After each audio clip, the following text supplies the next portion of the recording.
Blessed Sunday, Life Giver family. Ayan, tayo pong lahat ay tumayo. Pwede bang batiin mo ang katabi mo? Yan, Blessed Sunday po. Yan, kumustahin niyo po. Come on, let's worship God in spirit and in truth. Let's give Him the praise and worship as we approach His presence. Sing it out. Pa pa para pa pa para pa pa para pa pa para pa pa para pa pa para pa pa para para pa pa para pa pa para pa pa para pa pa para pa pa pa pa. Di ko lubos maisip na mayroong pagmamahal na di matutumbasan ng kahit na sino pa man. Amen. Iyong binigay ang buhay para sa aking kaligtasan. Hinugot mo ako sa tiyak na kapahamakan. Pinunan mo ng pag-asa ang buhay ko ito na aking natamo nang ako'y akayin mo. Sa wagas kong pagsinta, wala nang hahanapin pa. O Diyos, ako'y niligtas mo upang makapiling ka. Sa buhay na ganap at buhay na may katiyakan at baka walang hanggan, ika'y papupurihan ko at aawitan. Pa pa para pa pa para pa pa pa pa pa pa. Di ko lubos maisip na mayroong pagmamahal na di matutumbasan ng kahit na sino pa man. Amen. Iyong binigay ang buhay para sa aking kaligtasan. Hinugot mo ako sa tiyak na kapahamakan. Pinunan mo ng pag-asa ang buhay ko ito na aking natamo nang ako'y akayin mo. Sa wagas kong pagsinta, wala nang hahanapin pa. O Diyos, ako'y niligtas mo upang makapiling ka. Sa buhay na ganap at buhay na may katiyakan at pagpawalang hanggan, ika'y papupurihan ko at aawitan. Pa pa para pa pa para pa pa pa pa pa pa.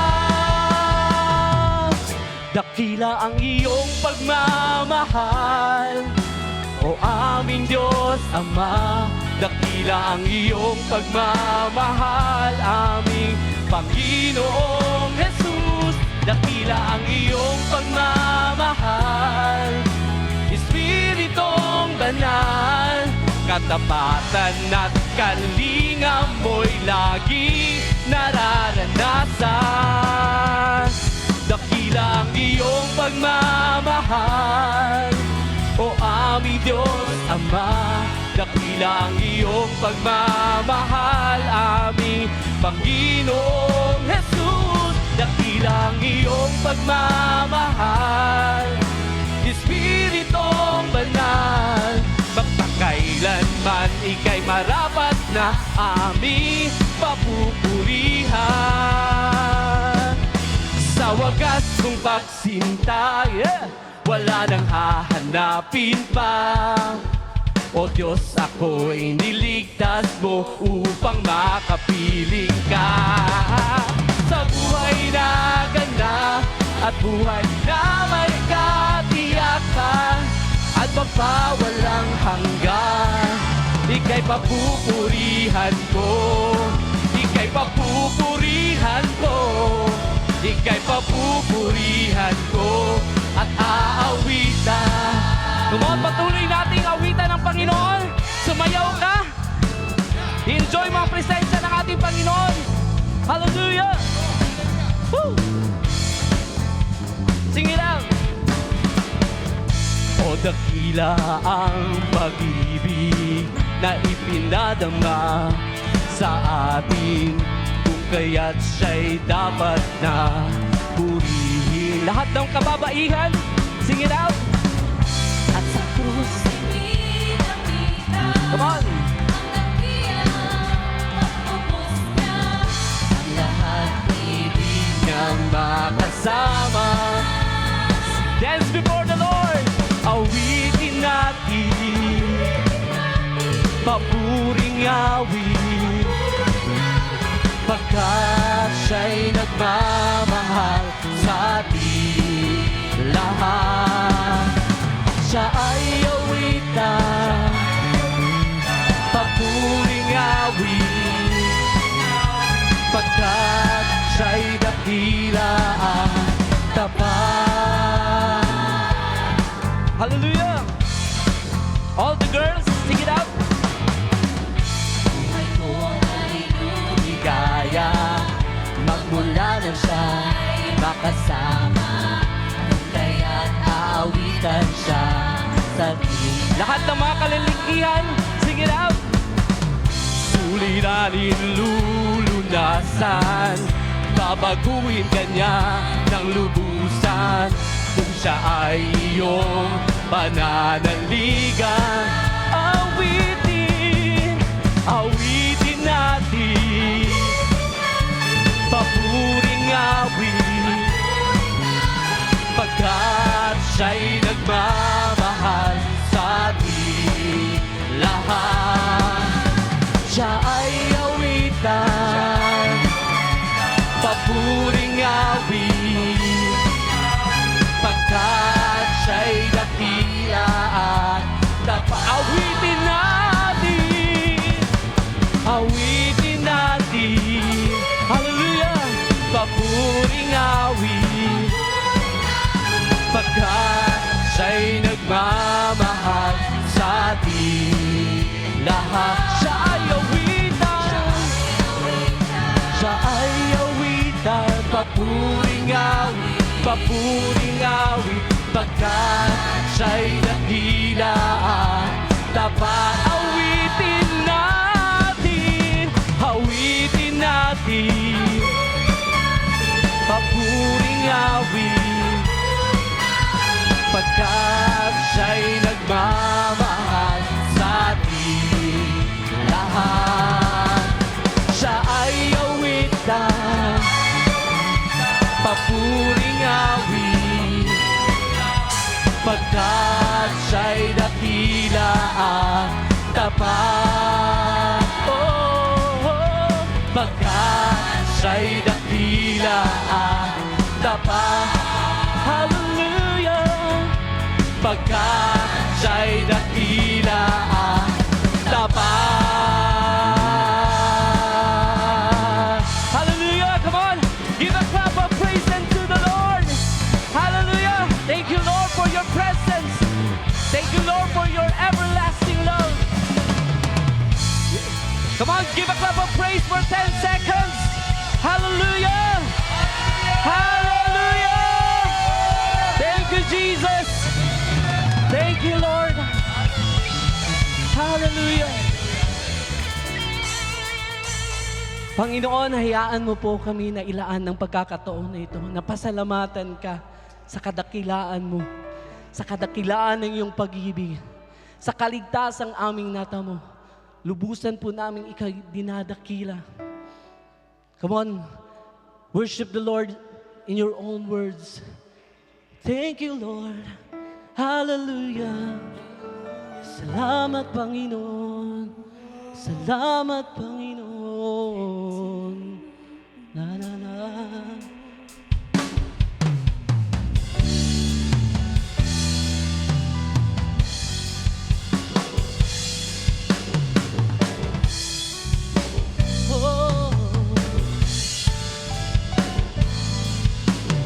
Come on, worship the Lord. Feel His presence in this place, in this sanctuary.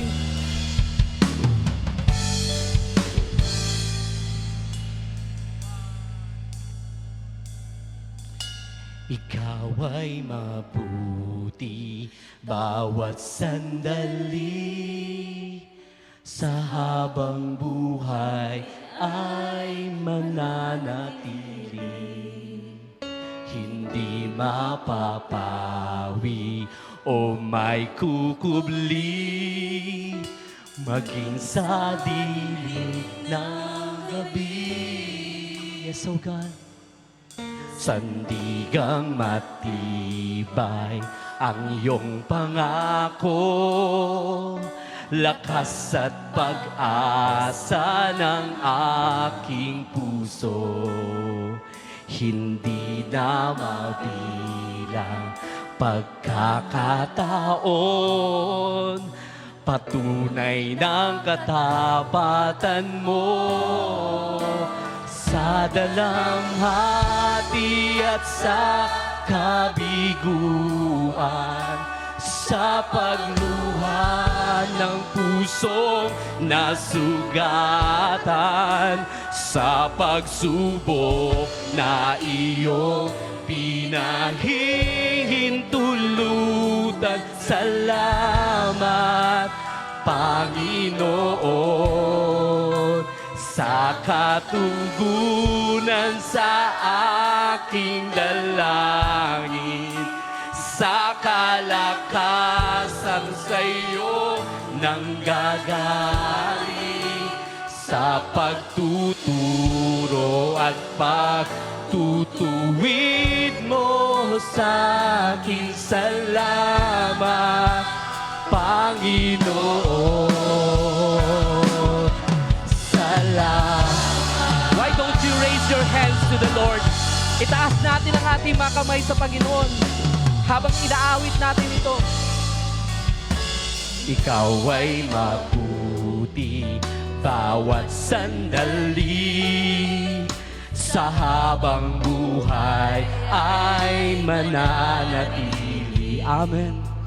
Hindi mapapawi o may kukubli, maging sa dilim ng gabi.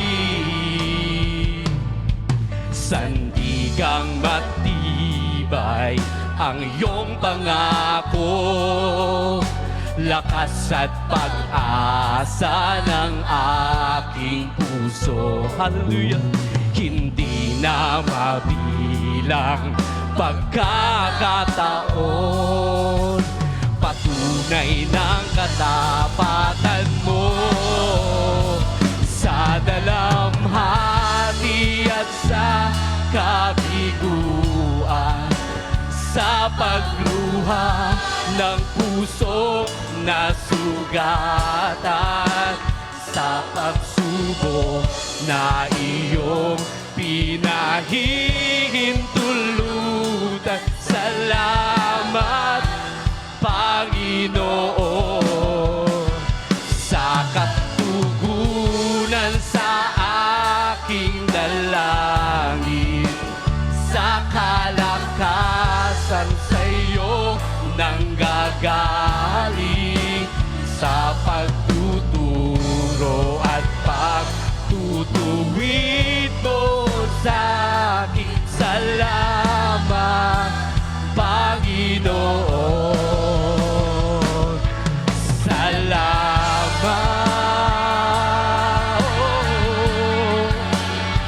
sa kaligtasan, sa kapatawaran, O Diyos, sa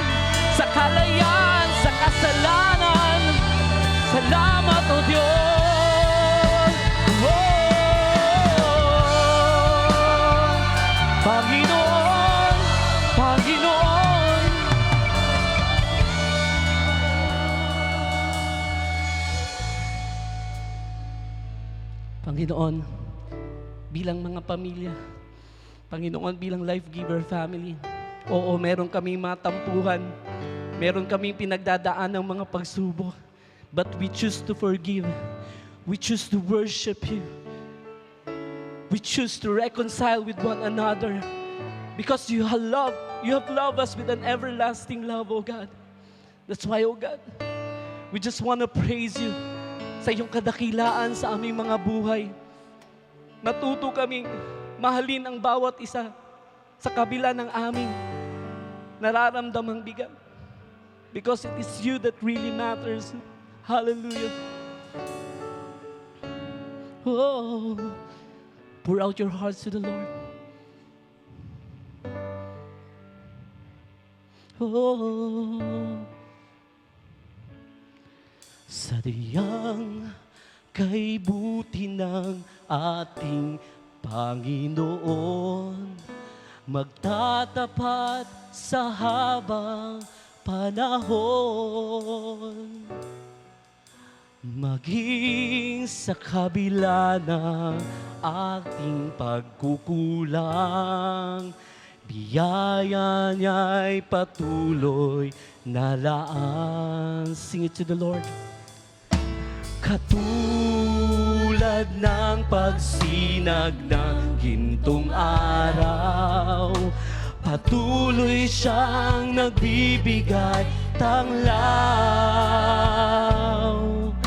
Kaya sa puso ko't damdamin, katapatan niya'y aking pupurihin. Dakila ka, O Diyos, tapat kang ang tunay, magmula pa sa ugat ng aming lahi. Mundo'y magunaw man, maaasahan kang lagi, maging hanggang wakas nito buhay. Dakila ka, O Diyos, dakila ka, O Diyos, tapat kang ang tunay, magmula pa sa ugat ng aming lahi. Mundo'y magunaw man, maaasahan kang lagi, maging hanggang wakas nito buhay. Oh Diyos, nagsusumamo, walang katulad, magpakailanman, sa bawat salinlaging. Panginoon, matagpuan mo kaming tapat sa aming henerasyon ngayon. Makatagpo ka, Panginoon, ng mga tapat na naglilingkod, di mapapagod, di magsasawang maglilingkod sa iyo sa kahit anumang sitwasyon ng buhay. Hallelujah! Hallelujah! Hallelujah!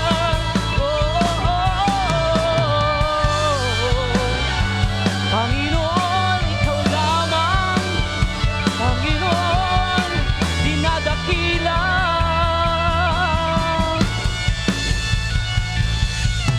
Dakila ka, O Diyos, tapat kang ang tunay, magmula pa sa ugat ng aming lahi.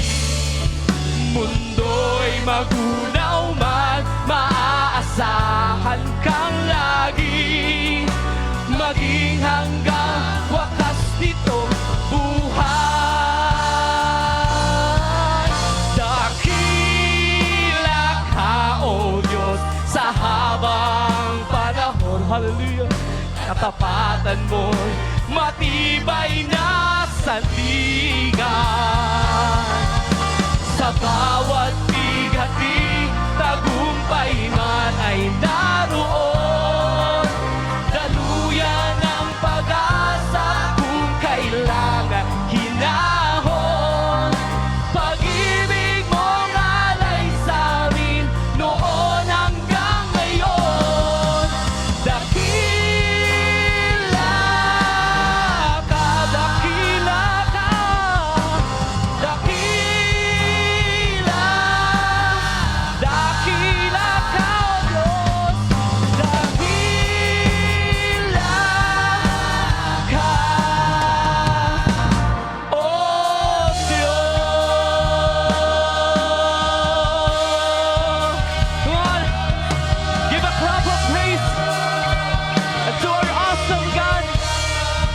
Hallelujah, Jesus!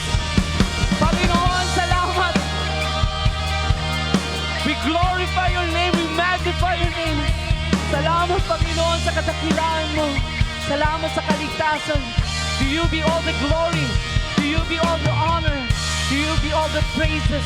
In Jesus' mighty name, all the Life Giver family say, Amen.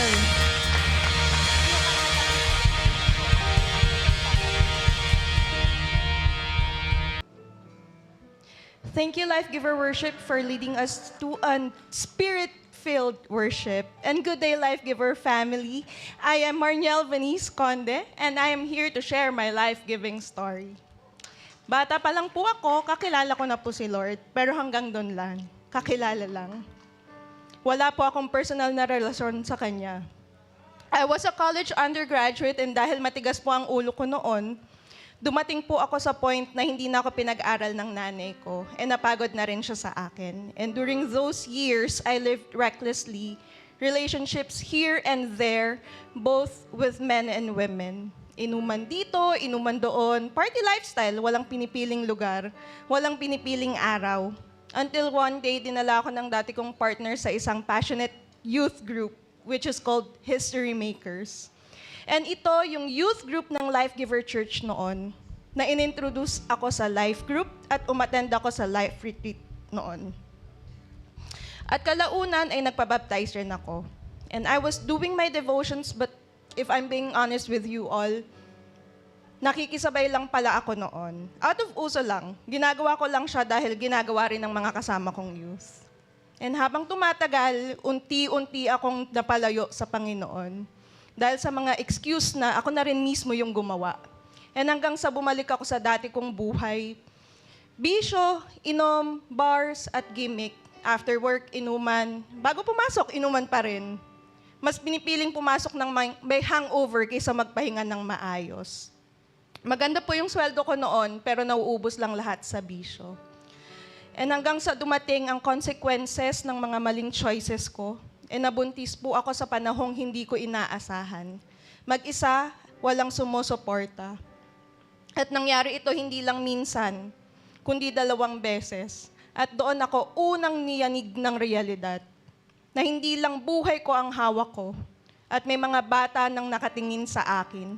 Umaasa sa akin at balang araw, matututong mamuhay base sa magiging example ko bilang ina. At doon ko tinanong ang sarili ko, Ven, hanggang kailan ka mabubuhay ng ganito? Then the pandemic came. Sa katahimikan, doon ako kinausap ng Diyos. I realized my life was out of control, but more than that, I realized I cannot raise my children well if I myself spiritually lost. Kaya lumuhod ako sa Panginoon at sinabi ko, Lord, ibalik mo ako sa iyo. Not just for me, but for my children. And you know what? That desire led me back to Life Giver Church, where I started honoring God through my tithes and offerings, even before fully returning to church life. And little by little, God softened my heart, restored me, and led me back into His presence. And unti-unti ko na rin pong sinagot yung mga messages ng mga kaibigan kong nagre-reach out sa akin, na galing dito sa church. And I'm so glad I did, because if I did not, I would not be here where I am today. And this is not because of me, but it was God moving all along.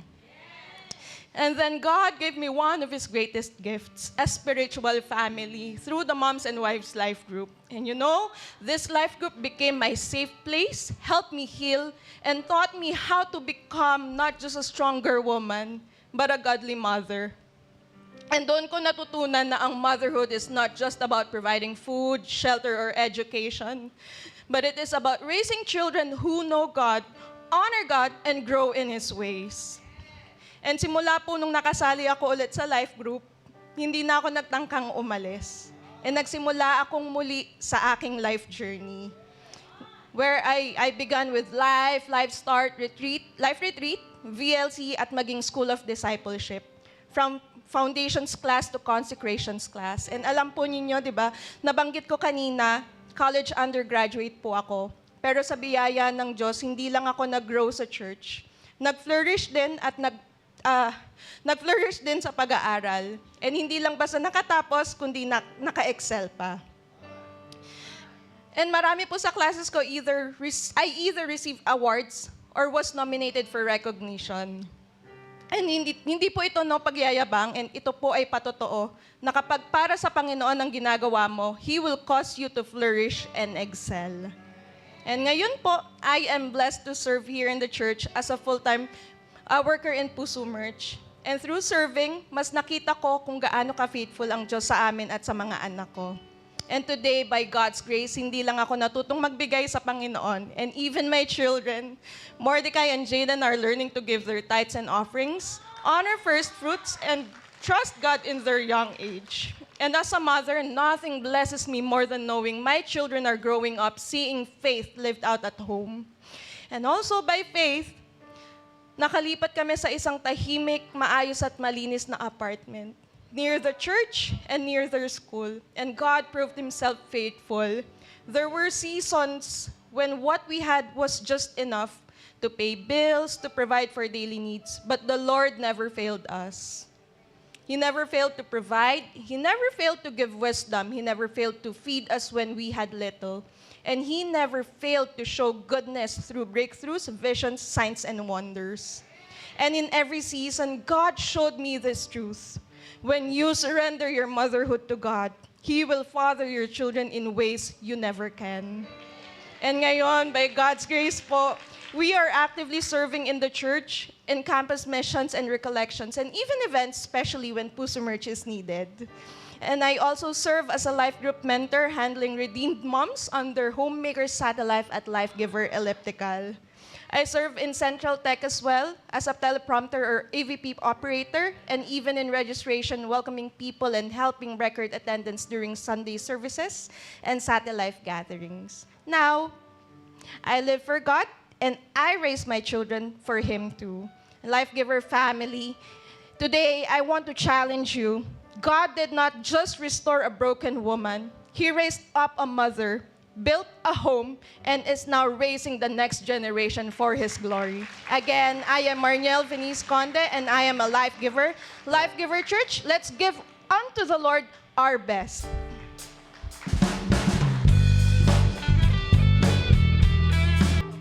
Thank you so much, Ate Ven, for sharing your life-giving testimony. And good morning, Life Giver Church. Good morning, Life Giver Church! We are so happy na nandito po kayo with us.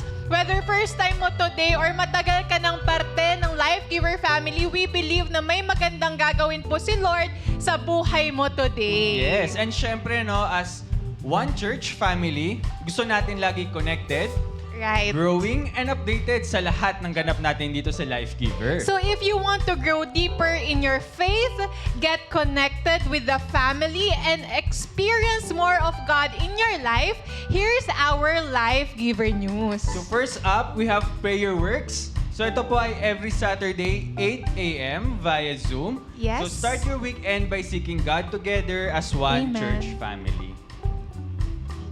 Tama ka dyan, Zay. Naniniwala ako, no? Kasi meron ka pa dun. Because, oo. Pagpasensyahan nyo na po kami kasi marami po kami pinagdaanan ng araw. Joke Masaya lang. tayo ngayon. No, oo, kasi nga, because we believe that prayer still changes lives. Yeah. Tama ba ako, Zay? So join us na every Saturday. Oo, kaya naman, sumama po kayo every Saturday. And next po, for our creatives, leaders, and passionate youths, now we have the Puso Bootcamp happening on May 28 to 29. Yan, no? 1,500 pesos lamang po ito. Kasama na ang bootcamp kits, masterclass sessions, free dinner, and yes po, may chance pa po tayong manalo sa raffle. Grabe yun. And calling all men in the house. So get ready for our Amen gathering. Amen! Yes, it happening on May 15 at 7 p.m. So sa mga kalalakihan, this is your time to connect, be encouraged, and grow stronger together as godly men. Yes, no? And let's invite everyone po para makasama sa ating Amen gathering. And Yes. para naman sa mga kabataan, youth, make some noise! Nice! Pero parang mga mommies ang Wala pa nandito. yan. No? Next Mamaya time. siguro Mamaya pa pa. i-reserve Next ko yung service pa energy daw. ko para mamaya sa 2 p.m.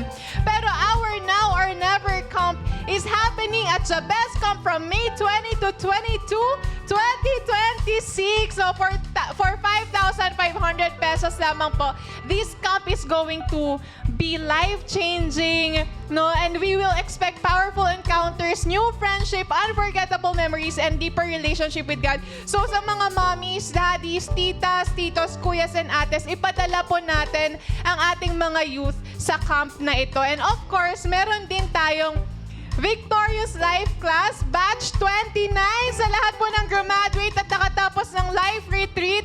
We invite you po na register sa ating VLC node. It will be on May 16, 23, and 30 for 950 pesos only. And for our parents naman, we have a good news. The Life for Kids Toddlers Room is now available at Room 1. So mas comfortable and enjoyable na ang church experience nyo for our little ones. Amen. And you know what? Kapag binabanggit yung mga parents, yung mga moms na ng mga toddlers, when we think about love, care, and patience, tapos nababanggit pa ang sacrifice, we can't help but think about the incredible mothers in our lives. So today, we celebrate the women who pray for us, encourage us, support us, and love us through every season. To all our moms, sa mga nanay po, sa mga lola po natin, spiritual mothers and mother figures, thank you for reflecting God's love in such a beautiful way. Happy Mother's Day! So may piniprepare po kami something special para po sa inyong lahat. Kaya naman po, church, let's direct our attention to the screen and watch this special video presentation for all our moms.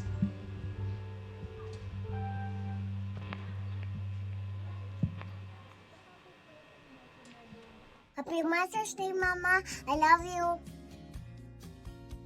Happy Mother's Day, si Mommy. It's Mother's Day. If you like to me, I love you, Mom. Happy Mother's Day to all great mothers out there, especially to my mom. Happy Mother's Day po sa lahat ng mga nanay, especially to my mom, Mami Evelyn, and Tita Mase. Happy Mother's Day po sa lahat ng nanay. Mag-iingat po kayo lagi. Happy Mother's Day po ulit. Happy Mother's Day po, Mama.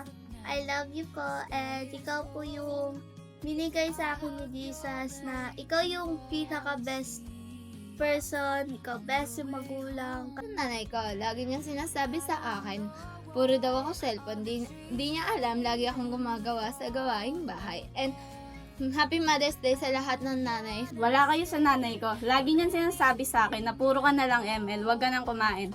Happy Mother's Day. What does your mom always say to you? She loves me. Okay, anong madalas na sinasabi ng mama mo sa'yo? Miss you. Kasi laki ako nagpapakasyon. Matulog ng maaga kasi panay laro kami ni Daddy. Mag-aral lang mabuti. Matulog ng maaga at huwag na sa cellphone. Calix, ano yung madalas na sinasabi ni mami sa'yo? Ano yun? Hindi lang ito sinasabi? Ano ba yun?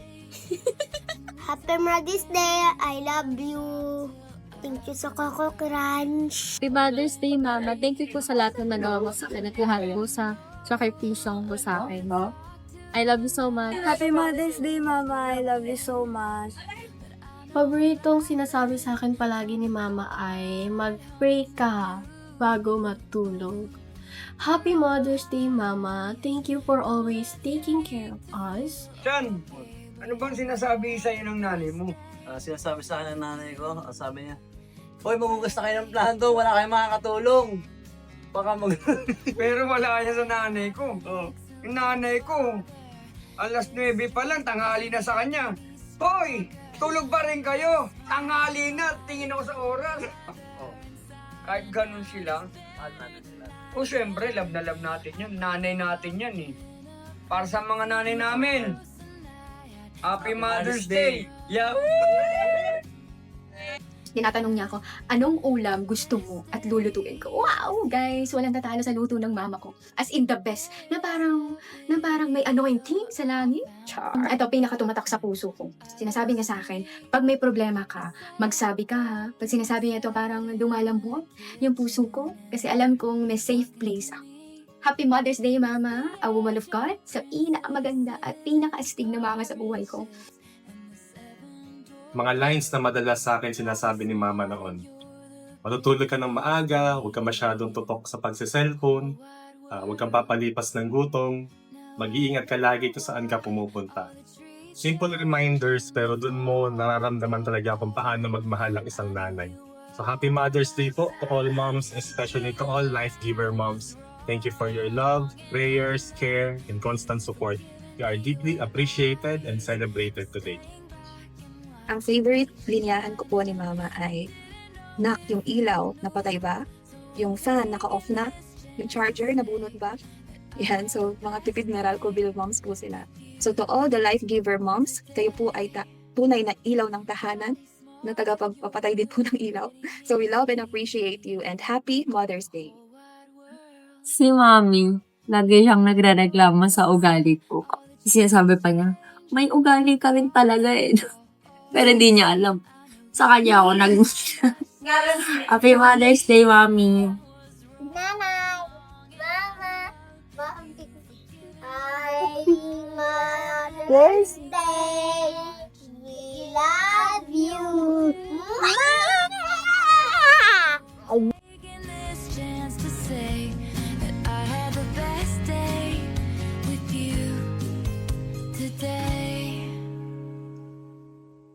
Po, 8 a.m. Talagang tanghali na para sa nanay ko. Wala na kayong nagagawa 8 a.m. Kaya ikaw, Jai, ano yung sa'yo? Kasi layo ko na kay Mami eh. Ang mga sinasabi sa akin ni Mami, wala eh, pa-Gcash na lang yung pagbati. Diba? Ganyan kayo mga moms eh. Tama ba ako? Pero, pwede po ba natin palakpakan ng ating mga nanay, no?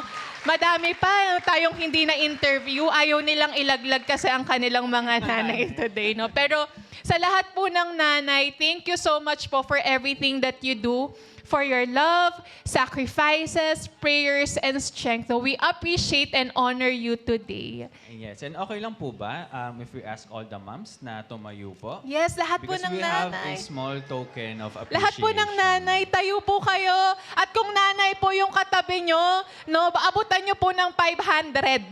Yes.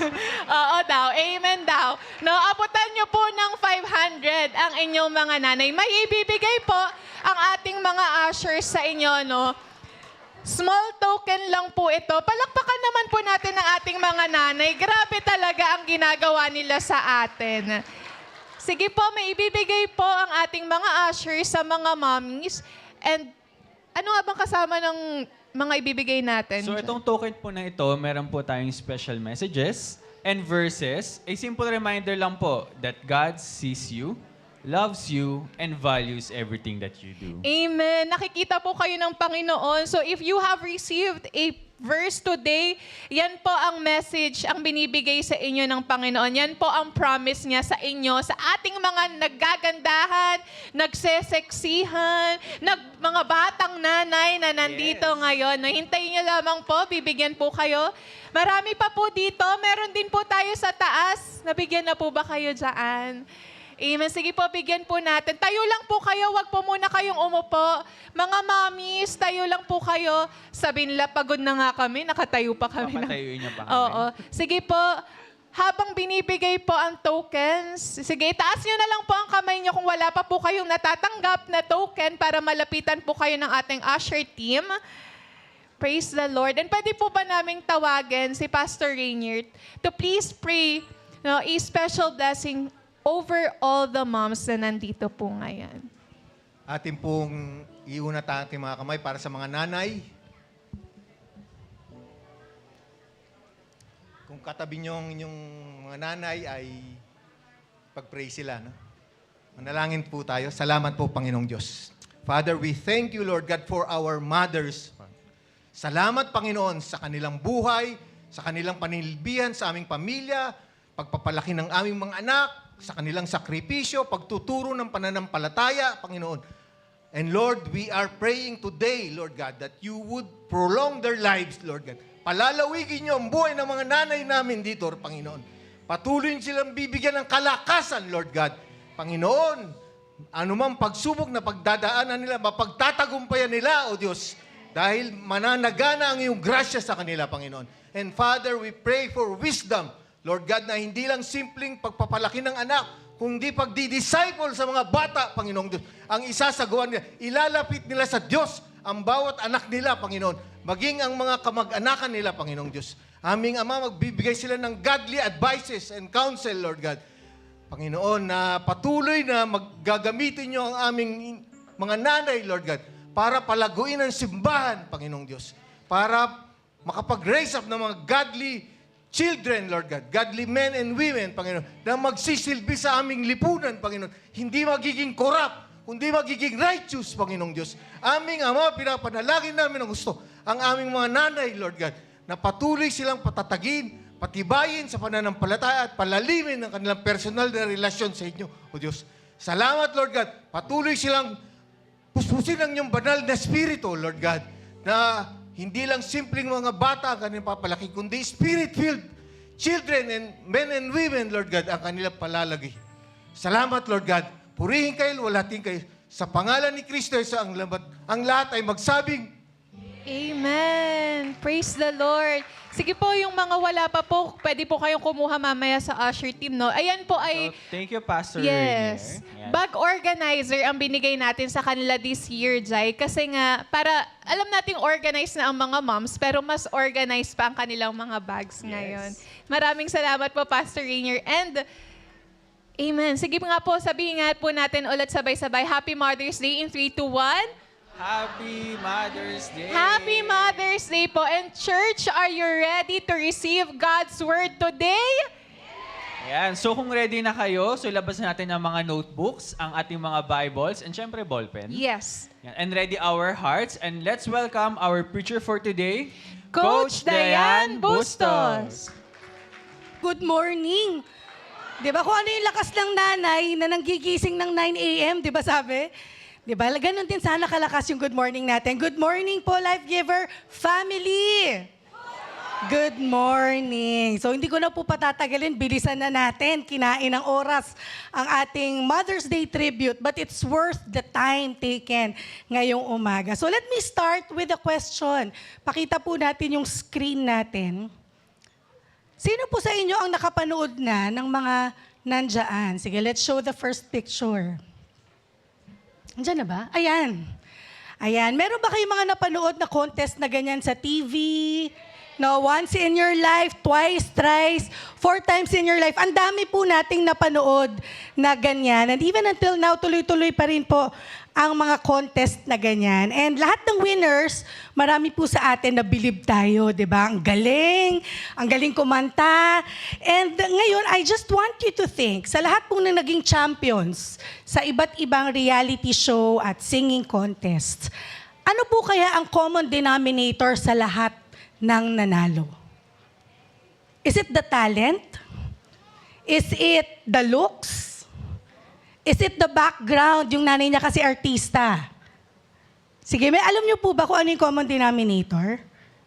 Any idea po? Ano ba yung pinagkapare-pareho ng lahat ng winners sa lahat ng contest? Magaling, ano pa? May X factor. Alam niyo kung titingnan ko po lahat ng winners sa mga contest, lahat sila may pare-parehong magagandang backstory. Di ba lahat yan may mga magagandang kwento? Pansinin nyo, papakita doon, di ba bago siya isalang sa stage, bago siya kumanta, papakita in-interview siya, papakita yung bahay niya, papakita may sakit siya or mahirap lang sila, o kaya underdog siya. Bakit? Kasi po hindi lang po Pilipino, a lot of us, we love redemption stories. Gusto natin yung rags to riches. Gusto natin yung underdog yung nagiging champion. Kaya nga po yung mga producers, yung mga talent scouts, pag naghahanap po sila ng contestant for these shows, ang hinahanap po nila yung taong may wow factor. Ano po ba yung wow factor? Yung wow factor, ito yung tipo na papahinto ka na, Ang galing nun ah. Okay, napapatitig ka dun sa TV na grabe, kakaiba yung talent ng taong yun. Napapawaw tayo kasi nakita natin yung shift. No, 'di ba? Sabi ko nga kanina, ang mahirap siya naging grand winner, underdog naging champion. Ngayon, my question to all of you is, ikaw, may wow factor ka ba? Now, try to look at yourselves. May wow factor ba ako? Hindi ko na kayo pasasagutin. Amen. No? Walang ganon. Bakit? Kasi I know, it's a question na mahirap pong sagutin. Kasi we know to ourselves na wala. Alam natin na may kulang pa tayo. Alam natin na may mali pa tayo. But here's the good news. Akala mo lang yun.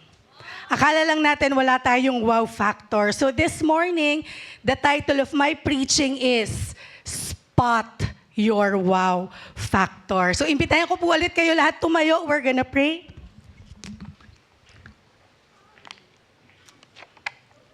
Yeah, let's pray. Father, we thank you for this special Sunday morning, Father. Thank you, Panginoon, sa mga nanay, Lord, na nagsakripisyo, mga nanay na nagmahal. But Lord, most especially, Father, we have a father, a mother, a God in the person of you. Lord, we just want to lift up to you this service, Panginoon. Lord, na ngayon pa lang, as we are starting the word, ngayon pa lang, Panginoon, i-ready the hearts of everyone who's here. Lord, na lahat kami lalabas na naspatan namin yung aming wow factor. Holy Spirit, be with us. In Jesus' name, amen. Sige, pakisabi sa katabi mo, may wow factor ka bago ka umupo. Ayan, grabe. Ang saya naman sa 9 a.m. service. Lahat may wow factor. Ang ingay ngayon. I'm just so blessed this morning. Okay, so our text will be coming from Judges chapter 11, verses 1 to 11. So if you have your Bibles with you, buksan po natin Judges 11, 1 to 11. Makikita po natin later when we read the verse, makikita nyo po that the verse talks about Jephthah. And ang context po ng Book of Judges, kung titingnan natin yung pagkakasunod-sunod sa Bible, yung mga nag-SOD1, Foundations Class, Genesis, Exodus, Leviticus, Numbers, Deuteronomy, Joshua, tapos Judges. Ang Book of Judges po nagsimula sa pagkamatay po ni Joshua. The context of the Book of Judges, ang hirap po ng sitwasyon ng Israel. Bakit? Kasi namatay si Joshua. Nawalan sila ng isang malakas na leader. And nakakalungkot, kasi nawala yung strong leader na walang nagawang established system. So try to imagine a country, isang grupo ng tao, may leader, ang galing, from Moses to Joshua. Kaya lang nung namatay si Joshua, wala na, nag-crumble na lahat. And this was a time na pababa ang spirituality ng mga Israelites. Now I'll give you a cycle, no, something that you can easily determine kung paano ang naging buhay ng mga Israelites after Joshua died. Actually, ito na rin ang cycle ng buhay nila even before. So gusto ko lang makita at maalala natin, ano ba ang buhay ng mga Israelita noon. So in our cycle, you can see, if you imagine, alalahanin natin from Moses, from Exodus, they were delivered from the Egyptians. So nilabas sila, sinave sila, ni-rescue sila ng Panginoon. And then what happened? After ma-deliver ang mga Israelita, makikita natin sa cycle, makakalimot ang mga Israelita. Tapos magdi-disobey. Tapos ang mangyayari, pag nag-disobey sila, biglang merong papasok sa eksena na foreigners, na grupo ng mga bansa, na kukunin, sasakupin sila at i-oppress sila. You see, it keeps on happening. So pag inoppress sila, panahirapan, anong gagawin ng mga Israelita? Iiyak sila, Lord! Iyak sila lahat. Tulungan nyo kami! We need you, Father. Lord, tulungan mo lang kami, magbabago na kami. Sounds familiar. Lord, tanggalin mo lang ako sa problemang to, magsaserve ako. Sounds familiar. Pero after nun, iiyak ka, maririnig ka ni Lord. Lahat naman ang iniyak natin, pinakinggan ni Lord, tama ba? Maririnig ka ni Lord, anong gagawin? I-deliver ka ni Lord. ire-rescue ka ni Lord. But, sabi ko nga, it's a cycle. Why? After ka i-deliver ni Lord, give it what? 1, 2 days, 3 years, biglang makakalimot ka na naman, magdi-disobey ka na naman, tapos magkaka-trouble ka na naman, tapos iiyak ka na naman, tapos ire-rescue ka na naman. It keeps on happening in circles. Lahat ng alam na totoo to, say amen. Cycle lang siya, di ba? Paulit-ulit. Parang tayo lang. Diba? Wag ko nang idikdik, diba? Pero alam naman natin, tayo yun. Si Jephthah po, there were 12 judges bago po nagkaroon ng hari. So si Jephthah was one of the 12 judges. Kaya lang, there were a lot of judges na mas sikat sa kanya.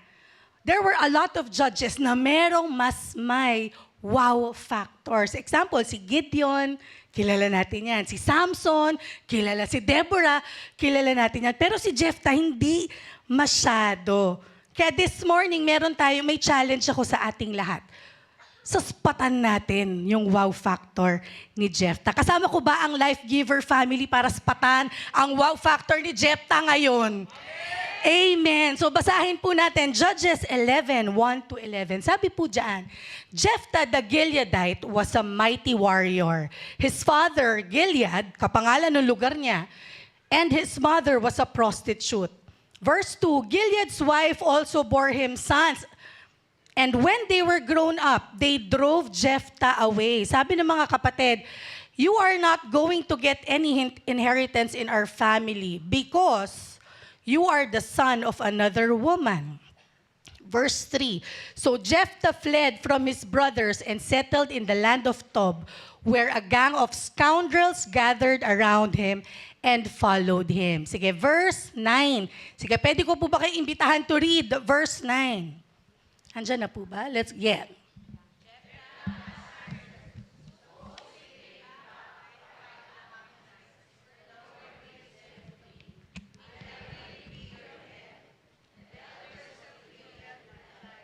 The Lord is our witness. We will certainly do as you say. Verse 11, so, elders of Gilead, and the people made him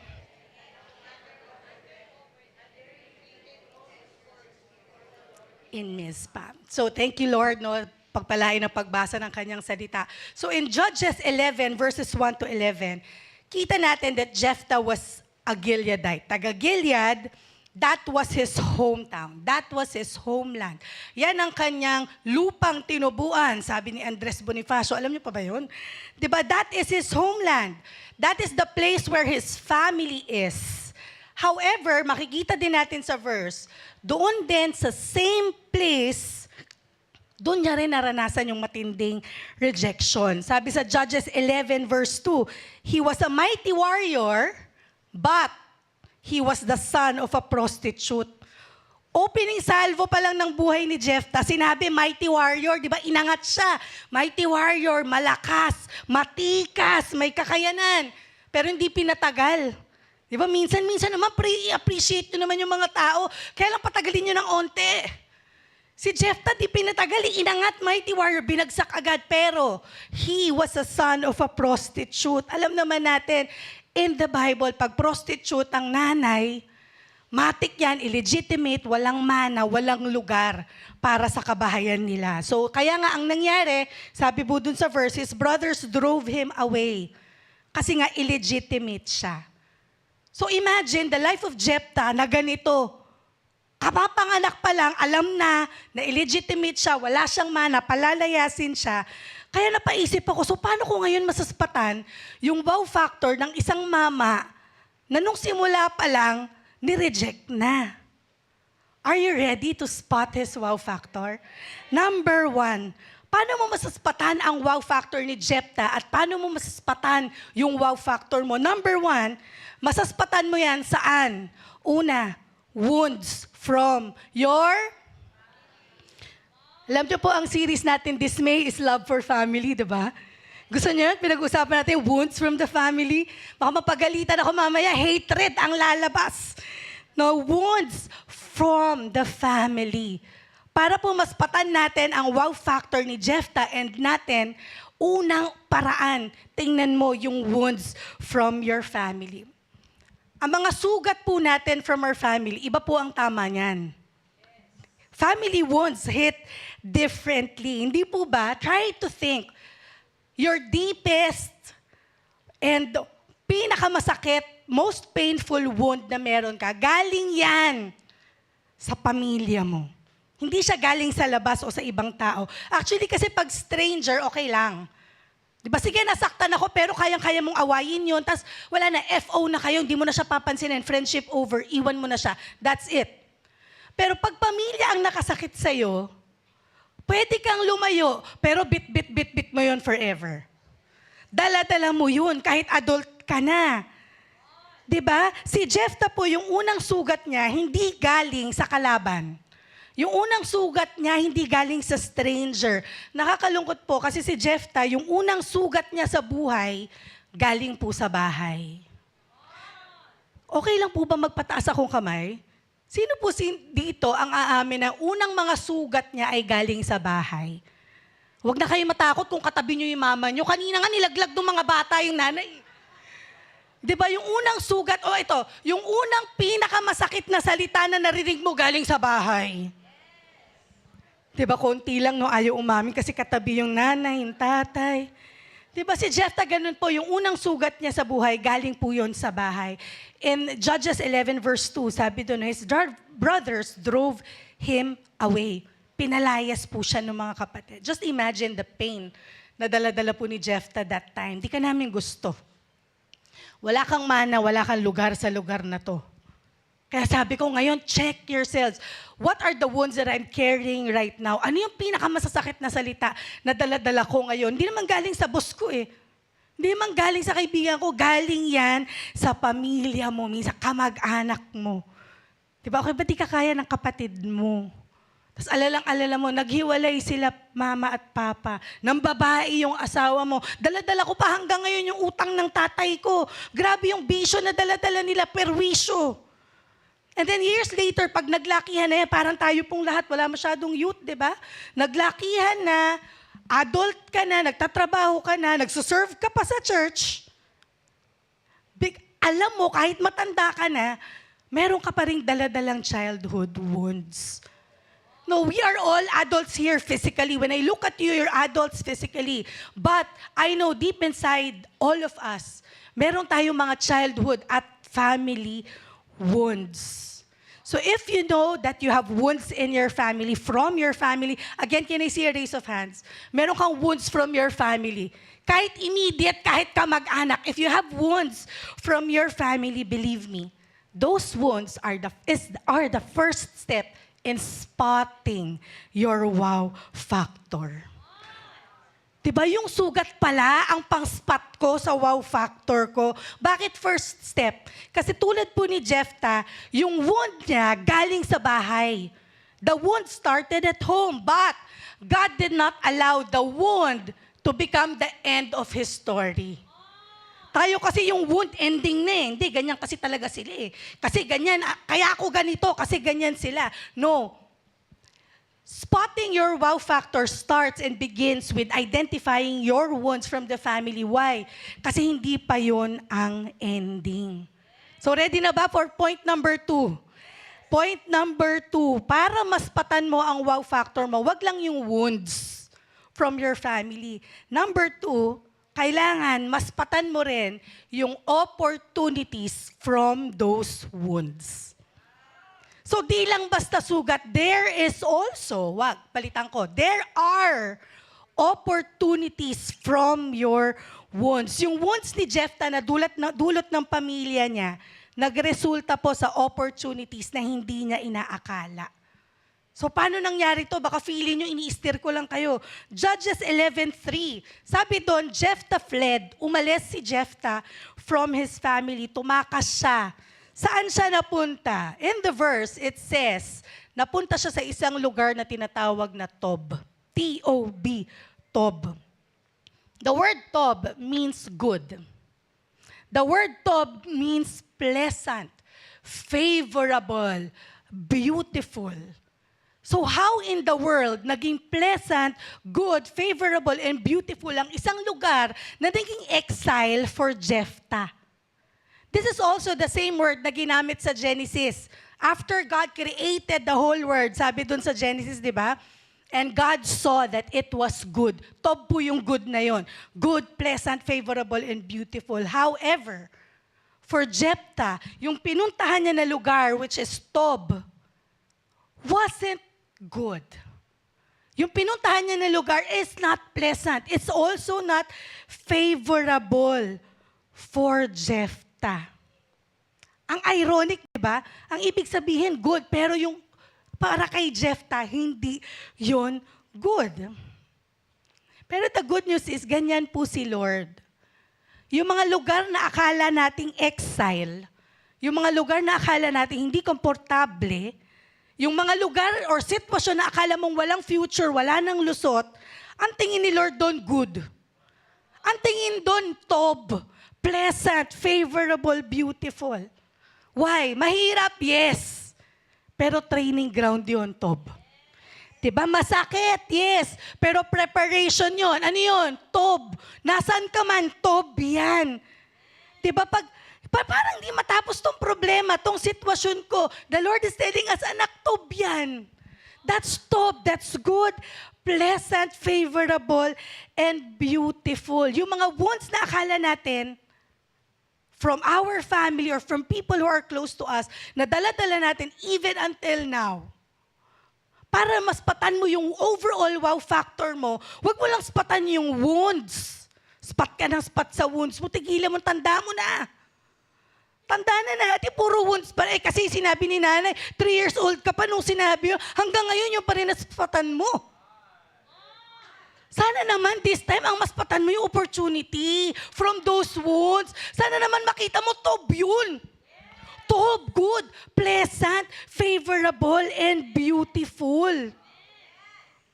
Alam niyo si Jephthah, sino kasama niya sa Tob? Yung mga walang kwentang tao. Sabi dun sa verse, ang kasama ni Jephthah were worthless men. Mga taong outcast, social rejects, mga tinapon ng lipunan. However, doon po sa Tob, binigyan ni Lord ng pambihirang opportunity si Jephthah. In verse 3, if you can show verse 3, sabi doon, Jephthah fled from, where a gang of scoundrels, mga worthless men, mga patapon ng sosyedad, gathered around him, and, ano ba basa nga yung last 3 words? And? Followed him. Imagine. Dinala siya ni Lord sa Tob para maging leader ng mga rejects. Naging leader ng mga rejects si Jephthah. So bakit po opportunity yung wounds? Yung wounds niya is rejection.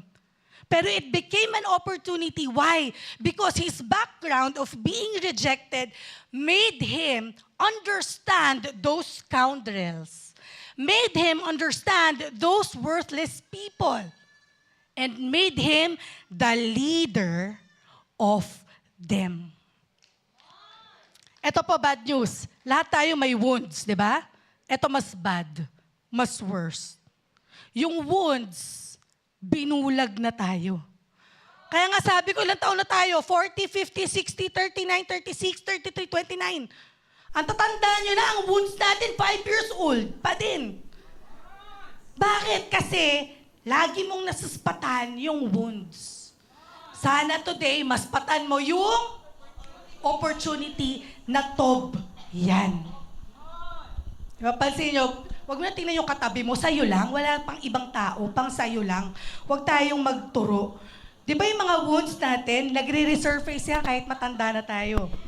Lagi yan, sasabihin mo, kaya naman ako nag-fail kasi si Mama. Kaya miserable ang buhay ko kasi ganito ginawa sa akin ni Papa. Kasi si Mama, lagi na lang si Mama at si Papa may kasalanan. Mga youth, di ba wala masyadong youth, konti lang. Kung meron, mga youth, huwag mo na spatan yung wounds. Spatan mo yung opportunity. Di ba? Yung iba kasi mahirap lang kami. Please, Life Giver Church, wala nang ganun. Wala nang mahirap lang kami. Bakit? Tob, yan. Sana po din natin maririnig yan kahit kaninong life group member. Amen? Wala nang ganun. Di ba? Kasi hindi ako nagpag-aral. Kasi hindi ko sila kapares. Wala na pong ganun. Bakit? Kasi kahit nasaan ka, that is your tob. Stop spotting your wounds. Start spotting your opportunities. Si Jephthah, ang naging main teacher na sa buhay ay pain. Pain is his teacher. Di ba kayo, tingnan natin, paano naging teacher ang pain, Dayan? Breakup is your teacher. Lahat ng breakup sa buhay natin, that's your teacher. Bakit? Kaya ka nga malakas kasi tinuruan ka ng breakup. Yung rejection, bakit teacher si rejection? Kaya ka nga matatag ngayon kasi tinuruan ka ng teacher mo, si rejection. Abandonment. Niwan ka ng asawa mo, niwan ka ng anak mo. Kaya ka nga nagde-depend kay Lord ngayon kasi tinuruan ka ng pain mo. Pain is your teacher. Kasi everything na halos sumira sa'yo, ginamit ni Lord yan para maspatan mo yung wow factor mo. Napapawaw na ba? Pakisabi nga, wow! Yan yung with feelings, wow! Yung, pumiyok lang onte. Wow! Diba? Dagdagan pa po natin ng onte. Diba? Una, paano mo masaspatan yung wow factor mo? You start with wounds from your family. Naspatan mo yon. Ano yung susunod mong spatan? Opportunities from your wound. Last but not the least, ano yung huling dapat na saspatan natin para makita natin yung wow factor natin? Last is wonders that God will bring. I wonder, what's this wonder? No, hindi po to yung wonder na verb, na I wonder, niisip ko, napagtanto ko, hindi po yan yun. Wonder here is a noun. Wonder means you have this feeling of amazement. Wonder here is a feeling of wow. Wonder here is a feeling of awe. Di ba, hindi siya yung simple, galing dun, hindi ganun. Parang sa contest kanina, galing niya kumanta. Galing nung kwento niya, no? Parang si Bugoy, janitor, tapos naging singer na sikat. Hindi lang ganong klaseng wow. Pag sinabing wonder, literal talaga napawaw ka. Na hindi mo ma-explain. Na hindi mo maintindihan. So, paano po nangyari ito kay Jephthah? Judges 11:4-11. Ito po ang kukumpleto para maspatan natin yung wow factor ni Jephthah. After all the rejection, the wounds from his family, after the opportunity na maging leader sa Tob, ano nangyari? Bigla pong may kumatok sa bahay ni Jephthah, sa Tob. Biglang may kumatok, biglang may mga taong saan ba nakatira si Jephthah? Biglang may napunta doon sa Tob na naghahanap kay Jephthah. Sabi sa Judges 11:4-5, sometime later, when the Ammonites were fighting against Israel, naalala niyo po yung cycle na pinakita ko? Diba? After sila ma-deliver, tapos anong susunod? Magdi-disobey na naman sila. After nun, may oppressors, aba. Etong mga Gileadites, nakakaranas ng oppression. May mga Ammonites who were fighting against them. Tas anong nangyayari? Ano yung cycle natin? Kapag may oppression, anong gagawin? Diba? Sabi mo sa akin, parang ako yun. Huwag sa katabi mo, ako yun. Diba? Cry out to God. So etong mga Israelita, Gileadites, iyak na naman sila, anong gagawin natin? So ang ginawa nila, nagpunta sila kay Jephthah. Kinatok. Pero notice this, balik po natin yung verse. Sabi doon, when the Ammonites were verse 5, sino yung pumunta? Sino po yung pumunta? Hindi po random people. Hindi mga napag-utusan. Hindi yung mga messenger ang pumunta. Sino pumunta? Yung mga respetado, yung mga may authority, yung mga leaders na tinatawag na elders ng Gilead ang pumunta kay Jephthah. You know, listen to this. The man they rejected became the man that they needed. Yung nireject nila nung una, aba. Ngayon, yun na ang kailangan nila. yung may wounds from his family na nagkaroon ng opportunity to become a leader, mapapawonder ka. Bakit? Kasi siya na ngayon ang hinahanap. Yung nireject siya na ngayon, hindi lang hinahanap, kinakailangan din siya. Sabi po dun sa verse, hinanap siya, and then sabi ng mga leaders, come, be our commander. Wow, sabihin nyo nga, wow! Wow! Di ba ba po, wow! Paano nangyari yun? Nireject nila yun, umalis, talagang pinush ng rejection nila para umalis si Jephthah. And then ngayon, lalapit sila to be his commander. Question. Kung ikaw si Jephthah, pwede po ba uminom? Nakakatuyo pala dito ng lalamunan, no? Question.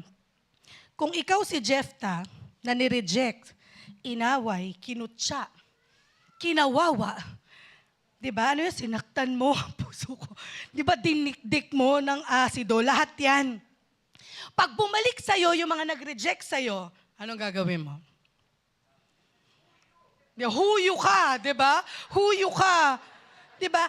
Alam mo, actually, this is similar yung kay Joseph, di ba? Pero kay Joseph, yung may coat, no, yung anak ni Jacob, ang daling maghuyo. Bakit? He's a person in position. Pero ito si Jephthah, mababa pa rin siya eh. Kasi kasama niya, ang sumusunod sa kanya, worthless men.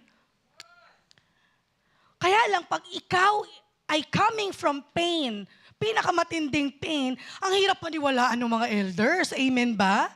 Kasi sinaktan ka nila. Kaya nga, sabi sa verse 7, sabi, di ba, Jephthah said to them, hindi ba galit kayo sa akin? Diba? Siyempre kaya niyang mag-inarte kasi siya yung hinihingan, siya yung nilalapitan. So may case siya na di ba, sabi niya, didn't you hate me?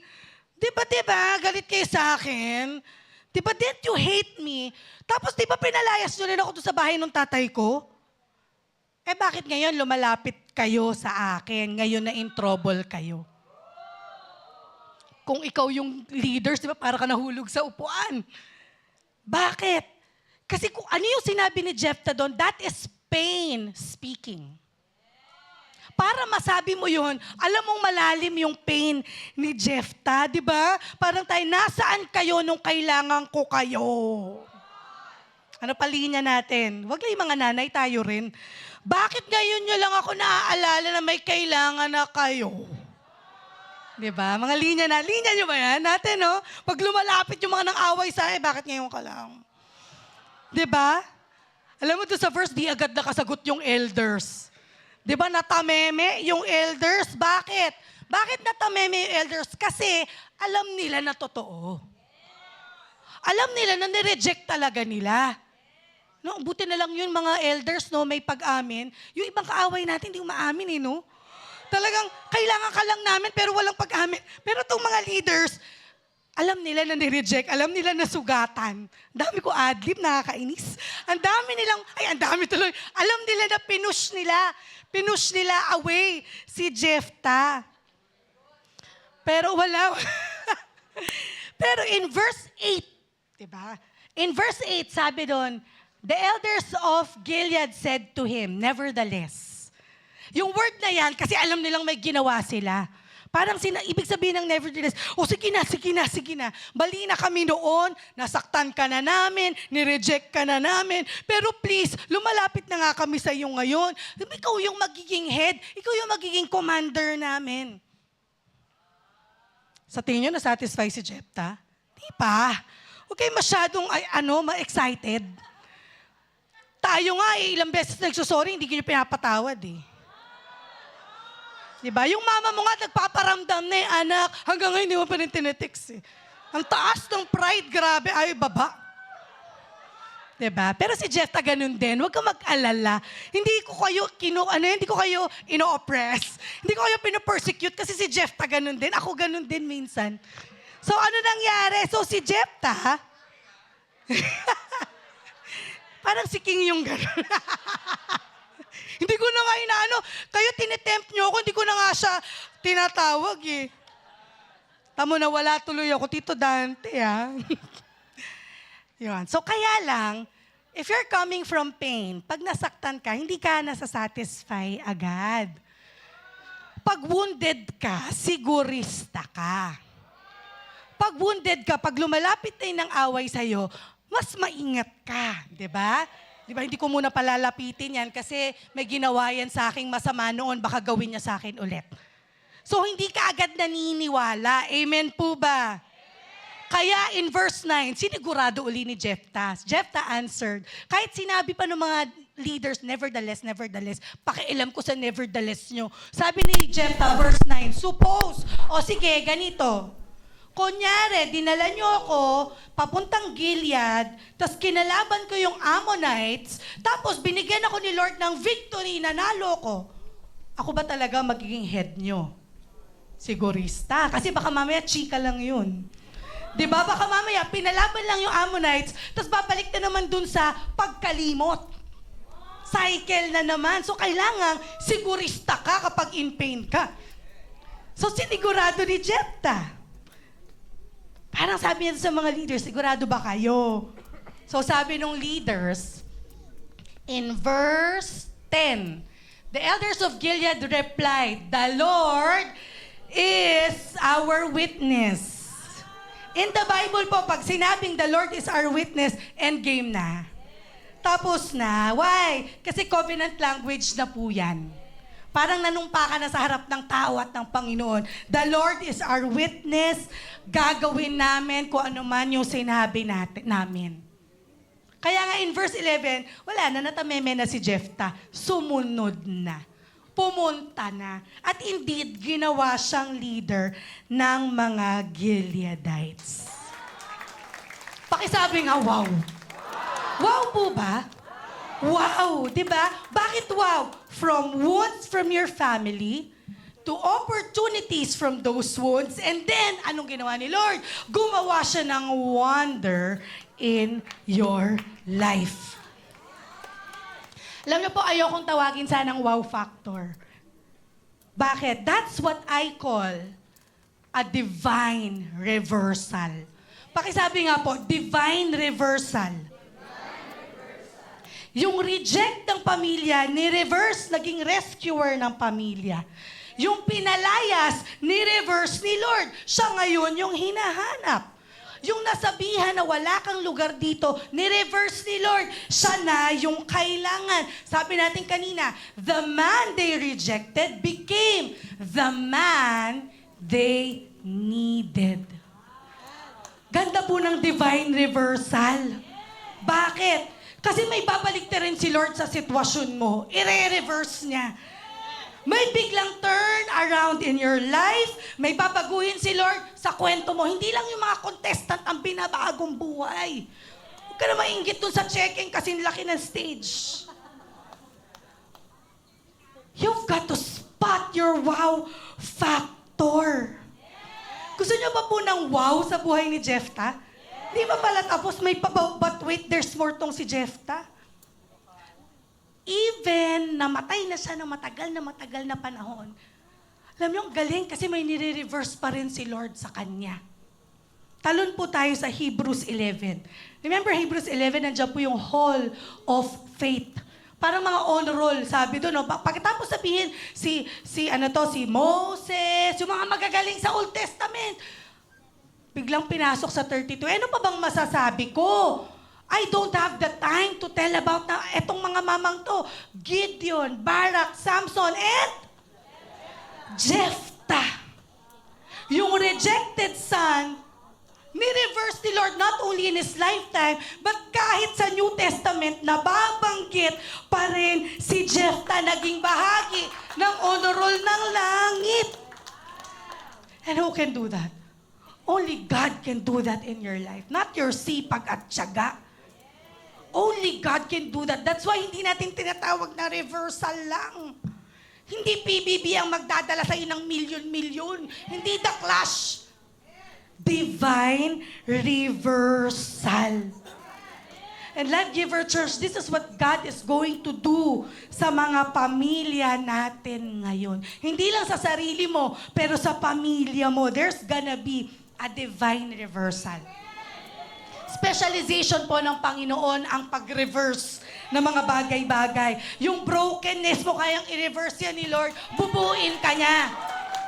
Yung rejection mo, i-reverse ni Lord yan, gagawin niyang promotion. Yung pains, yung wounds, i-reject ni Lord, gagawin niyang success. Pero may part tayo. Ano part natin? You've got to spot the wow factor. Kasi sabi ko nga kanina, ano lang nasaspatan natin? Yung wounds lang. Kaya bulag tayo hanggang ngayon because we keep on spotting the wound. Ang nasaspot lang natin lagi, kulang nila, ginawa nila sa akin, problema ko, yung kakulangan ko. Spatan mo rin yung opportunity para maranasan mo yung wonder na sinasabi ko. At para masabi mo, masagot mo na ako na may wow factor ka ba? May wow factor ako. Matapang kang magsasabing may wow factor ako. Bakit? Kasi kahit may wounds ako, alam kong oportunidad yun. At dahil alam kong oportunidad yun, alam kong i-reverse ni Lord yun at mararanasan ko yung wonders. That's my wow factor. Huwag mo ipagyabang na ang wow factor ko kasi mayaman ako. Hindi yun ang wow factor. Kaya ka may wow factor, hindi kasi, CEO. Hindi yun wow factor. Ano ang wow factor mo? Yung meron kang wound na nakita mong oportunidad, tapos si Lord umintervene, naging wonders. Wow! Sabihin nyo nga po, wow! Wow! Grabe po si Lord. You've got to spot your wow factor. Kanina may pinakita akong cycle sa Old Testament. Nag-invento rin ako ng cycle. Gusto niyo yun? Parang di natin malimutan. Bakit? Kasi tayo parang ganun mga Israelite This is the wow factor cycle. You keep on spotting your wounds from your family. Even your other wounds. Wounds sa trabaho, lahat ng wounds na meron ka. Spot those wounds. But look at them as your tob. What's tob again? Good, pleasant, favorable. Look at them as opportunities from your wounds. And once you see that as opportunities, doon po i-intercept si Lord. Parang ikakat ka. Ayaw natin yung mga kumakat sa pila, di ba? Ayaw natin yung mga kumakat sa traffic. Pero pag si Lord ang kumat, gustuhin mo. Huwag mong kontrahin. Pag si Lord ang kumat, mapahaleluya ka. Bakit? Pag si Lord ang kumat sa buhay mo, ang susunod doon, wonders. Wonders. Now, it's a cycle. Bakit? Hindi ko sinasabing pag may ginawa si Lord in your life, tuloy na ang wonders in your life. Bakit? Kasi may darating uling wound. Pero dapat, maspatan mo yung opportunity. Pag naspatan mo, doon mo makikitang i-intercept si Lord para makita mo uli yung wonders. It's a cycle. Di ba, wag po tayong magtampo kay Lord na, Lord, ba't mo na naman ako dinaan sa ganitong problema? Kailangan makita mo, hindi anak, kaya ka nga nandyan. Di ba, cycle? Iikot yan. Anak, pag tumigil tayo sa wonders that God will bring, kapag masaya ka na, wow na wow ka na, maniwala ka sa akin, mauumay ka doon. Magsasawa ka doon kasi yun at yun na lang. So anak, kailangan natin ikot. Lagyan kita uli ng pampasarap, wound from your family, para makita mo uli opportunity. Pag nakita mo yung opportunity from your wound, mapapawaw ka uli. Diba, pag hindi ka na napapawaw, wala na nangyayari sa buhay natin. Doon na tayo tinatamad, doon na tayo nagiging purposeless. You've got to spot the wow factor in your life. Ngayon po, balik ko ulit, no? Ano yung wounds natin that keeps on blinding us? Sabi ko nga, those are opportunities. Pero marami pa po palang wow factor si Jephthah. Kala ko natapos na doon sa Hall of Faith. Alam niyo ba may isa pa? Last na. Last na po to. Si Jephthah kasi lingid sa kaalaman niya na yung wow factor pala niya has been there all along. Hindi pala nawala. Hindi pala ninakaw. Tayo akala natin yung wow factor natin, kaya nawala kasi ninakaw. Sinaktan ako ni ganito, ninakaw nila. Pero si Jephthah, his wow factor has been there all along. You know why? His name means God opens.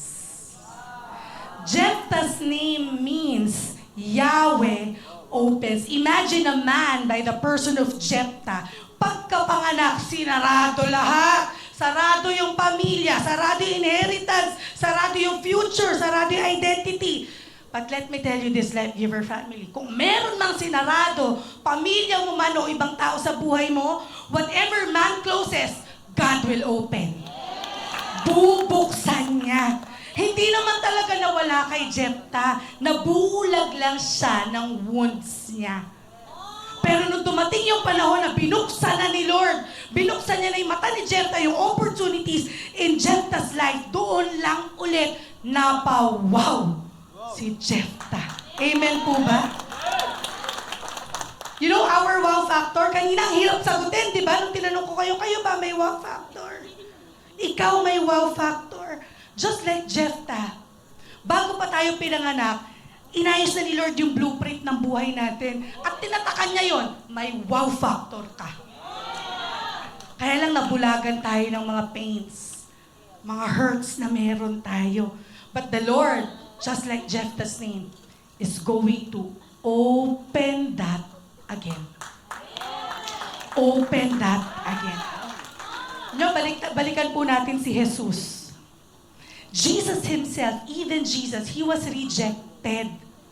Bago pa nga siya panganak ni-reject na si Jesus. He was despised. He was cast out. He was wounded. Parang tayo. Mas matindi nga kay Jesus kasi namatay siya eh. He was wounded and died, but it was an opportunity for God to show us the greatest divine reversal of all time. What's the greatest divine reversal of all time? Talo nito lahat ng nag-champion dun sa mga reality shows. Why? What's the greatest divine reversal? Yung Jesus na matay, ni-reverse na matay para mabuhay ka. Yung Jesus na sinugatan, ni-reverse para gumaling ka. Yung Jesus na pinahiya, who was shamed, ni-reverse para magkaroon ka ng karangalan. Yung Jesus na ni-reject, ni-reverse para magkaroon ka ng acceptance. No, Life Giver Church today, if you feel na pinagsaraduhan ka, not only with your family, pwedeng pinagsaraduhan ka sa trabaho, kung saan-saan mang aspeto sa buhay mo. Whatever man closes, God is going to open that. Whatever man closes, God has the power to open that. He will open Jephthah. And hindi niya lang bubuksan. He's gonna bring the divine reversal in you. Kanina, I started with a question. Kayo ba may wow factor? May wow factor ba ako? But church, do you now see your wow factor? O what factor pa rin ang nakikita mo? No, today, I want you all to spot your wow factor. May I invite everyone to please rise. Tayo po tayo. And may I also invite our worship team. Pakisabi nga sa katabi mo, spot. Spot your wow factor. Diba? Church, stop spotting your wounds. Stop spotting your wounds. Start spotting your wow factor. Kanina, ang ganda nung kinanta nila, bago yung dakilang katapatan. Yung kinanta nila kanina, sabi doon, may problema, pero grabe, nakikita ko pa rin yung kaputihan ng Diyos sa buhay ko. You know, church, today, merong gagawin ng Panginoon na divine reversal in your life. Walang nakakaalam kung ano yung gusto mong i-reverse ni Lord sa buhay mo. Pero pwede ba sana ngayong umaga mag-isip ka ng isang bagay na gusto mong i-reverse ni Lord sa buhay mo? But think of that thing. Anong gusto kong i-reverse ni Lord sa buhay ko ngayon? Lord, gusto kong maspatan yung wow factor ko eh. Parang Lord, all this time, ang nasaspatan ko lagi, yung kakulangan ko, yung kahinaan ko, na lagi kong biniblame sa iba. Lagi kong biniblame sa pamilya ko. Pero today, God is gonna do reversal, a divine reversal in you. But I want you all to think of one thing, isa lang muna. One thing na gusto mong i-reverse ni Lord sa buhay mo. Is it your finances? Think of one thing na sinarado ng tao sa'yo. na sinarado maybe ng pamilya mo sa'yo. Ano ba sinarado sa'yo? Yung opportunity to work? Ano ba sinarado sa'yo? Yung womb mo ba? Para doon sa mga aspiring mommies?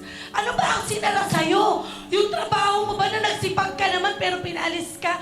Ano ba ang sinara sa'yo? If you already have that in mind, I want to tell you this morning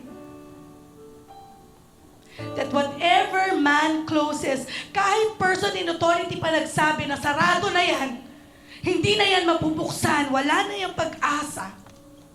Whatever man closes, God will open. There's gonna be a divine reversal this morning. Tayo na may wounds from our family, the Lord is showing you your top. The Lord is showing you the good, the pleasant, the favorable. The Lord is showing you that that is an opportunity kasi gusto na ni Lord gawan ka ng divine reversal in your life.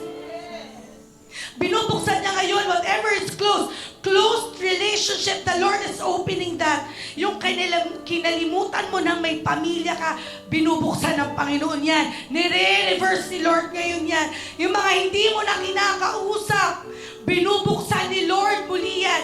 There is a divine reversal happening this morning. Yung mga hindi mo pinatawad, the Lord is opening your heart and reversing your unforgiveness. If there are dreams na kinalimutan mo na kasi sinaraduhan ka ng opinion ng iba, the Lord is opening that again. Whatever is closed in your life, God has the power to open that. And if you want that divine reversal in your life, I want you to raise your hands. Raise your hands up high. Diba kasi nandun tayo para sa cycle ng Israelites, nandun tayo sa pagkakataon na ngayon na we are crying out to God. The Lord, ang daming sinarado sa buhay ko. Lord, mga salita, sinarado ako. Lord, yung mga ginawa sa akin physically, sinarado ako. Now raise your hands up high as if you're crying to God. Let the Lord see your hands. Walang lalampasan ng Panginoon ngayong umaga. Lahat ng kamay na nakataas ngayon, lahat yan may bubuksan ang Panginoon. Lahat yan may i-reverse ang Panginoon na walang opportunity. Binabalik ni Lord. Kalusugan, binabalik ni Lord. Binubuksan. Yung asawa mo na nawala ng pagmamahal, nanghina, hindi mo maisama sa simbahan, binabalik ni Lord.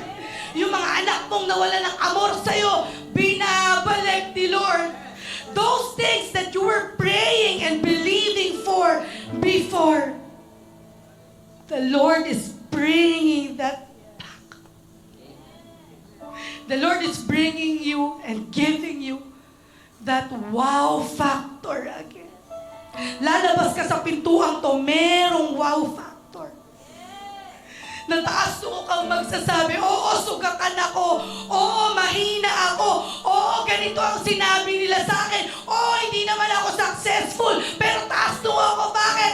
Kung nasaan ako, top yun. At dahil nasa top ako, ni-reverse na ni Lord lahat. And right now, I'm experiencing the wonders of God. And that is my wow factor. Hallelujah. Lord, you can see the hands that are raised today. Father, iba-iba ang paraan ng pagsasarado ng mundo sa amin. But we are claiming your word. Just like as what you did to Jephthah, you are also opening something in us. You're also reversing something in our life. And Lord, we believe. Lord, we claim na sa kadakilaan mo, Panginoon, wala kaming ibang masasabi, kundi salamat, salamat for giving us that wow factor even before we are born. And thank you, Father, first and foremost for opening our eyes once again to spot our wow factor. Maraming salamat in the name of the Father and of the Son and of the Holy Spirit. all of you to please sit down. No, hindi pa po tayo tapos.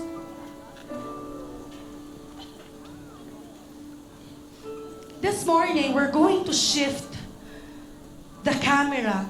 Hindi po muna kay Jefta. Hindi sa'yo. Hindi sa family mo. Pero today is a special day because we're gonna shift the camera to all the mothers. You know, madalas po nakikita natin, iyak na ako, ano ba yan? Madalas nakikita po natin yung kakulungan ng mga nanay natin, tama po ba? Madalas nakikita po natin kung ano ang mga kahinaan. Naaalala natin, nasuspatan natin yung mga masasakit na salita. Naaalala natin yung mga desisyon nila na hindi ka-agree, pero na-push through pa rin. Minsan, sa ating lahat, sa ating mga anak, lumalabas sa bibig natin, sana mas sweet siya. Sana tulad siya ni ganito. Sana hindi niya ako iniwan at nag-abroad. Sana hindi na lang siya pinakamasakit. Sana hindi na lang siya yung nanay ko. Pero Life Giver Church, bago po natin hanapin yung kulang ng ating mga nanay, balikan naman natin kung ano yung binigay niya. Hirap mag-isip ng ulam, kasi mga nanay dito. Hirap mag-isip ng ulam, di ba? Mga anak, sana naisip nyo naman yung mga ulam na iniisip ng mga nanay at niluluto kahit pagod na siya. Di ba yung mga nanay na pinili na manatili kahit hirap na siya? Yung mga sakripisyo ng nanay na hindi naman binobroadcast. Yung ibang nanay ngayon, post sa SB eh. Eto, ginawa ko. Pero marami sa mga nanay, hindi man binobroadcast yung kahirapan eh. Yung sacrifices eh. Sana mas patandin natin yung mga panalangin nila na hindi mo narinig. Yung mga pangarap nila na dinelay nila. Yung mga breakdown nila na pag mag-isa na lang sila. No, sa lahat po ng anak, hindi po perfect kinanay natin. Pero somehow, in her own imperfect way, kung sino ka ngayon, kaya ka may wow factor ngayon, kasi meron kang nanay. Maybe yung wounds meron ka from your mom, pero ginamit ni Lord yung wounds na yon to be an opportunity for God to do wonders in your life today. Kaya ka nga matatag kasi may nanay ka na matatag. Kaya ka nga marunong lumaban kasi may nanay ka na dada. So kaya mong lumaban kahit salitaan kasi may nanay kang ganun. Tinrain ka. Huwag mo spatan lang yung kakulangan ni nanay. Spatan mo rin yung wow factor ni mama. Kanina sabi ko, there's a divine reversal. This morning, hindi po divine. Pero merong divine reversal na gagawin ng Panginoon sa inyong mga nanay. Can I request all the mommies to stand up? Lahat po ng nanay. Can you all stand up? Yung mga nakaupo, kayo po yung mga anak, asawa, kapatid. Lahat ng mga nakaupo, kung titingnan ko po kayo lahat kayo successful na. O huwag mo sabihin, hindi, may wow factor ka na. Diba? Successful ka na. Malayo ka na sa kung sino ka noon. Amen? Yung mga nakaupo, sumagot. Amen. Better version ka na. Amen? Marunong ka na nga mag-English ngayon, awe mo yung mama mo eh. Diba? Dati naglalakad ka, ngayon nag-jeep ka na. Nag-grab ka pa. Alam mo yung wow factor, this is a reversal that I'm gonna show you. It's not divine. Pero this Mother's Day, I want to tell you na alam mo sa mga nakaupo, kaya kayo may wow factor? Let's show them. Kasi you also have the mom factor. All those who are sitting, kaya ka may impact kasi meron ka nung mom factor. Kaya ka may wow factor. Yung mga nanay, lakas mag-yes! Payback time, no? Kaya ka may wow factor kasi meron kang mom factor. Yung mga mami, sanay na sanay tayo sa sakripisyo, di ba? O walang uupo, dyan lang kayo habang di pa ako tapos. No, today, can I call my mama. Alam mo, may member ako. Kulit tong member ko na yun eh. Naka-off-shoulder na yun eh. Sabi ng member ko na yun, hindi ko pa nakikita yung mama mo. Well, today I'm gonna introduce to you my mama.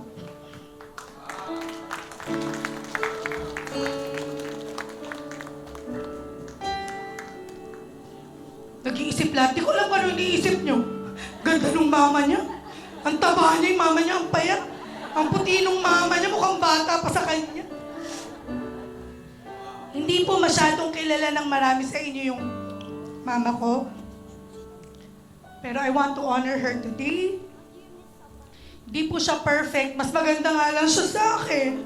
Mas payat nga lang siya sa akin. Magsusumba na nga ako. Pero hindi rin po perfect yung story namin. Pero nakatayo po ako today. Huwag basahin ma, sinasabi ko nga sa'yo. Katayo po ako today kasi tulad po niyong lahat. I am the woman that I am today kasi po may isang tulad niya po na nagstay kahit hirap na siya. May mama po ako na nagtiis kahit nasasaktan na po siya. Kahit kinukutsa po siya ng family ng papa ko, nandun po siya. May isang mama po ako na piniling hindi magtrabaho para tutukan kami sa pag-aaral. May mama po ako na dinilay yung pangarap niya just to be a wife and a mom. May mama po ako na tulad niya, huwag niyo po nanakawin yung mama ko kasi pinakain ako ng maraming bulalo. Maraming crispy pata, alam nila Tita Judy yan. At nila Tita Ana, maraming lechon kawali. Kaya ang taas ng BP ko ngayon, 150.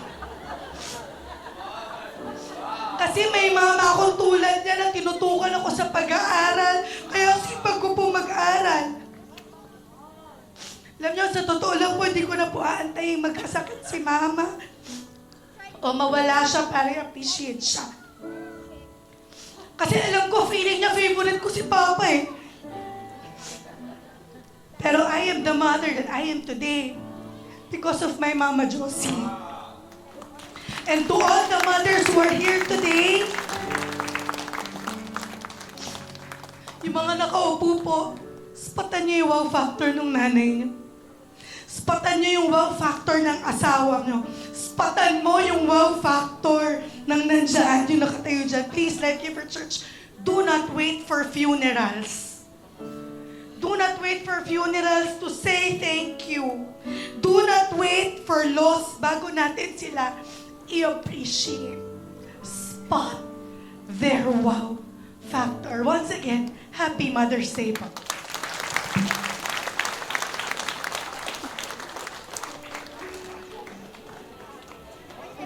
Okay lang po yun. Nakita naman namin yung wow factor sa inyo. Okay? So everyone can invite you all to rise up and raise your hands. Sino na yung mga alam na nilang meron akong wow factor? Amen. So as your hands are raised, let's have our benediction. May the Lord richly bless you and our children. May He keep you from falling and make you stand unblemished. Amen. And may His grace work in you, His face shine in you, His abundance flow throughout your lifetime. Amen. And with enjoyment, good health, soul prosper, may you have life to the fullest. Amen.